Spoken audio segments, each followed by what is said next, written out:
seen CSI Las Vegas? You know the song? And it goes, whoop, whoop, whoop, whoop, right? Can you do that for me real fast? I really want to know, who are you? What kind of leader are you? Do you know? If your actions inspire others to dream more, to learn more, to do more, and to become more, you are a leader. You see, leadership is the art of persuasion. It doesn't matter how much money you make, what title you have, but do you reach people inside? You can have a boss, or you can have a servant leader. What's the difference, you ask? Well, a boss, they lead from authority, from their title. They inspire fear. If the job goes really good, they did it. If the job tanks, it's your fault.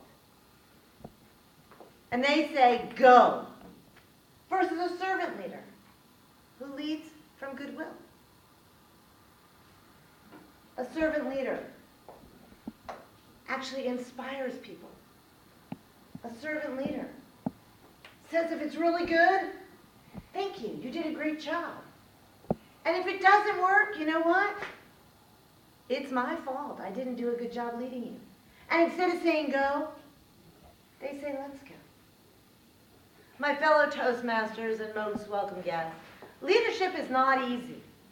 I remember when I first started with KPMG Marwick.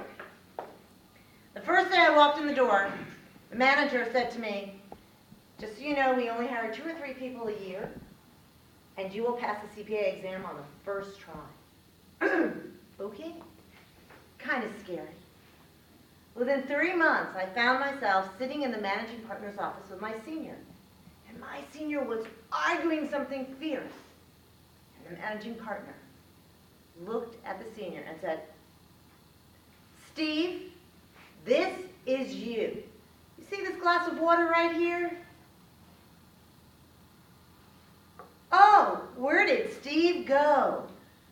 And that's when I realized this man expects total respect. He leads from authority and from fear. You don't question him. 10 years later, I started my own company. I thought, I know how to be a leader. I'm going to do it just like that managing partner. What you don't realize when you start your own company is that when somebody quits at Pete Marwick, there are 30 or 40 people willing to fill that void. When somebody quit at Chelsea Reservation, it takes me months to find the next person. And then, about 10 years later, I went to ABWA, the American Businesswomen's Association, and I was going to lead a fashion show. All right, you'll do the PR, you'll do logistics, you'll do raffles, you'll do registration. I don't think so. What? Nah, I don't want to do that. Really? Yeah, I've done that before. I really don't want to do that again. And that's when I realized there are multiple things that you can do. You go all the way from the boss to servant leadership, because servant leadership is more about inspiring everybody around you and getting them to work as a team. The best managers out there are the servant leaders because they're getting people involved. Carl Albrecht actually wrote the 4 styles of leadership. It's critical that you understand what kind of leader you are. And even more critical to understand, God bless you, what kind of leadership does your organization require? In Carl's world, there are 4 styles. There's reflection, action, structure, and influence. Now imagine if you only had one of those styles. And of course, we all have a mixture of them. But you know in your heart that you are more one style than anything. But if you only had one piece of that pie, and you're the reflector, you're the one that has the vision, the ideas, you can make things happen. But you couldn't influence people to get on board. And you wouldn't have any idea of how to do it. Because all you're doing is dreaming up here. Or perhaps you're the influencer. We call that the bulldozer. You pat yourself on the back because you're the hero. You're getting everybody on board. Come on, let's go. We can do this. Life is great. But without all those other styles, You're the person that's out there going, charge! Of course, no one knows where they're going or how they're getting there, but they're on that field and they're charging right along behind you because you know what? You're an influencer.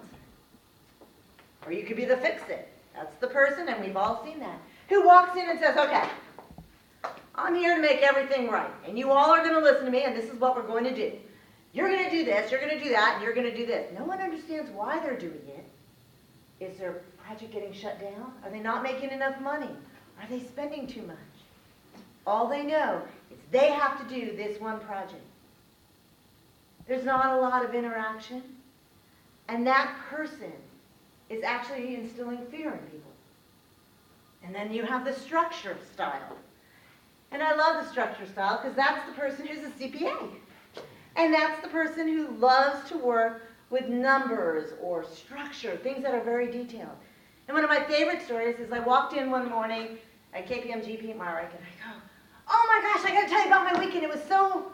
And I realized I was talking to Jill. Oh, never mind, I'll tell you later. And Jill put her pen down and she said, no. Rolled her chair around, crossed her legs, and says, tell me about your weekend. They tell me that I don't really converse and interact with people enough to make it to management. So go ahead, tell me about your weekend. At which point I was like, oh my gosh, I'm not telling this woman that I just found the best bar in Fort Lauderdale. Structural people are uncomfortable with emotions. They don't deal with it well. You can see, if you have only one of these quadrants in your personality and your leadership style, it's not going to work. But think about this. There was a man, and he had a dream. He wanted to build the happiest place in the world, on earth. And he was such a great influencer that people were following him every which way and ready to throw money at him. And do you know who that man was? That was Walt Disney. And what Walt Disney knew was that he didn't know how to put an action plan together. And he didn't know how to put the buildings. He just knew he wanted this Jungle Queen thing. But this man was a leader with two quadrants. So I urge you, take a look at your leadership style. Determine what is your strength in your quadrant and what do you need to be. Madam President.